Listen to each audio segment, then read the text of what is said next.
Gusto nyo ba ng extra income? Mag-trade na kasama namin. I-on lang ang AI bot para siya na ang gagawa ng lahat para sa iyo. With 90% above win rate, register na for free. May nakahabol pa sa LA Lakers sa draft. Phoenix Suns hindi pa natapos sa pagpapalakas. Jonathan Kuminga nasa radar. At Warriors tinodo na ang draft night. Nag-sign pa ng isang sharpshooter guard.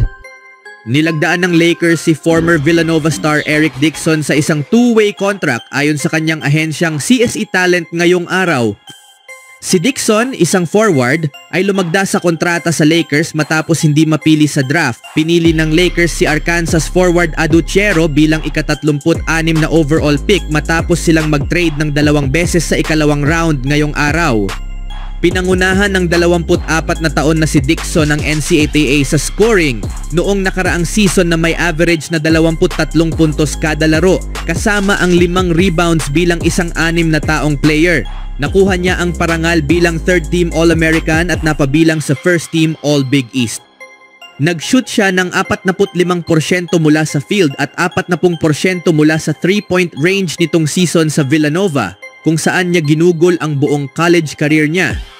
Si Dixon na nag-redshirt bilang totoong freshman noong kanyang unang taon ay nagtapos ng kanyang college career bilang all-time leading scorer ng Villanova. Binasag ang matagal ng record ni Kerry Kittle sa panalo laban sa Colorado noong unang araw ng Abril.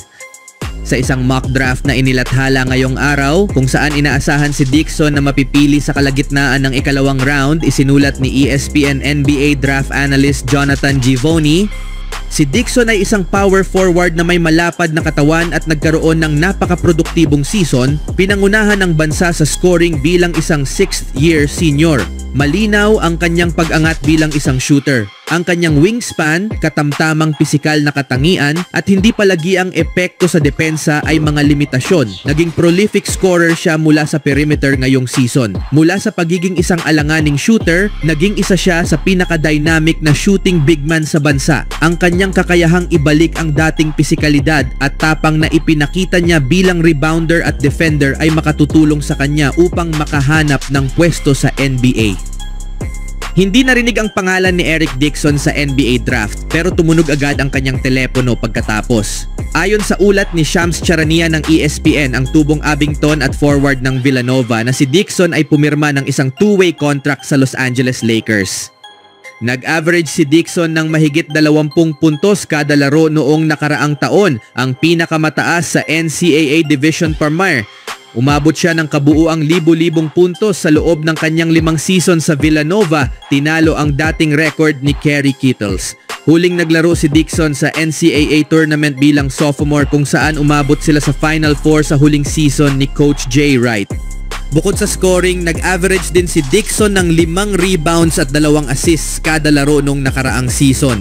Nag-shoot siya ng 40% mula sa 3-punto range. Sa opensa, bagay siya bilang isang stretch 4 sa NBA level, ngunit may tanong pa rin ukol sa kanyang kakayahan sa depensa para sa posisyong iyon. Gumawa ang Lakers ng 2 trade nitong araw. Una, ipinagpalit nila ang ika-55 pick na ginamit para kay Australian forward Lachlan Olbrich at tinatayang $2.5 million sa Chicago kapalit ng ika-45 pick. Pagkatapos, ang ika-45 pick ay ipinasa naman kasama ng cash sa Minnesota upang makuha si Adutiro sa ika-36 na pick. Ang pick na yon ay bahagi ng deal na tumulong sa Phoenix Suns na makuha si Rasheer Fleming mula sa St. Joe's sa ika-31 overall pick.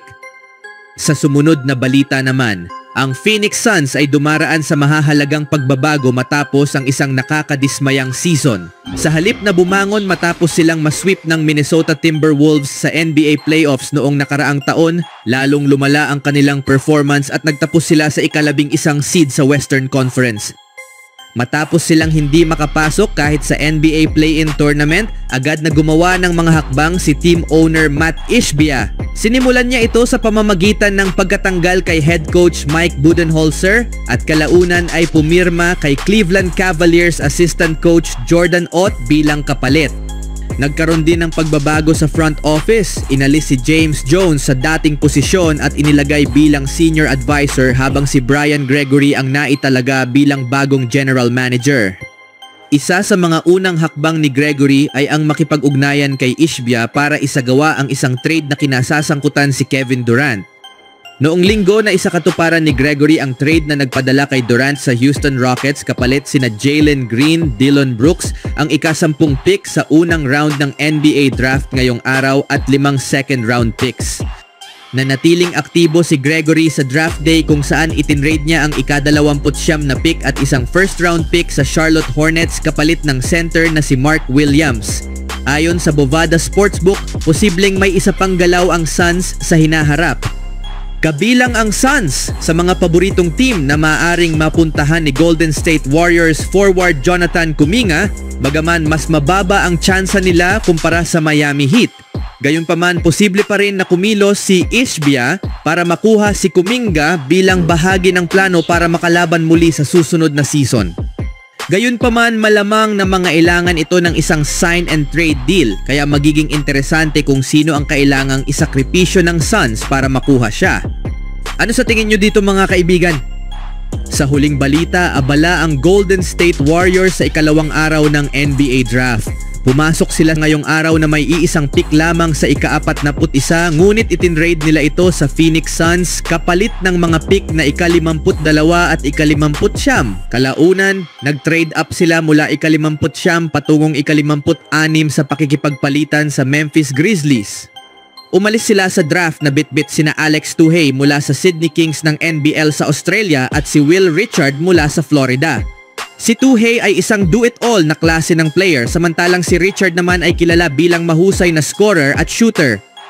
Pagkatapos ng draft, nagdagdag pa ang Warriors ng mga veteranong OKer na may napatunayan na sa scoring at shooting. Ayon kay Jonathan Givony ng ESPN, lumagda ang Golden State Warriors kay Chance McMillian mula sa Texas Tech. Ayon sa ulat, ito ay isang Exhibit 10 contract, isang uri ng non-guaranteed deal kung saan makukuha ng team ang kanyang G-League rights kung siya ay ma-waive ngayong off-season. Si McMillian, isang guard mula Vallejo, California, ay gumugol ng 5 taon sa kolehiyo, 3 taon sa Grand Canyon University at ang huling 2 taon sa Texas Tech kung saan siya nakilala bilang isang All-Big 12 performer. Sa kanyang huling season kasama ang Texas Tech Red Raiders, ipinakita niya ang husay bilang isang scorer at shooter. Kilala siya sa pagiging epektibo mula sa 3-point line kung saan madalas siyang pumukol kumpara sa loob ng arc. Sa katunayan, karamihan ng kanyang shots ay mula sa labas na nagpapakita ng kanyang papel bilang floor spacer. Gayunpaman, kapag pinipili niyang umatake sa loob, mataas pa rin ang kanyang shooting efficiency, patunay ng matalinong shot selection at mahusay na finishing. Ang kombinasyon ng maaasahang shooting sa labas at matipid pero epektibong opensa sa loob ay nagpapakita ng kanyang versatility bilang offensive player. Makakakuha siya ng pagkakataong patunayan ang kanyang husay para sa Warriors sa Summer League sa Las Vegas mula Hulyo 10 hanggang 20. Ano ang masasabi niyo mga kaibigan?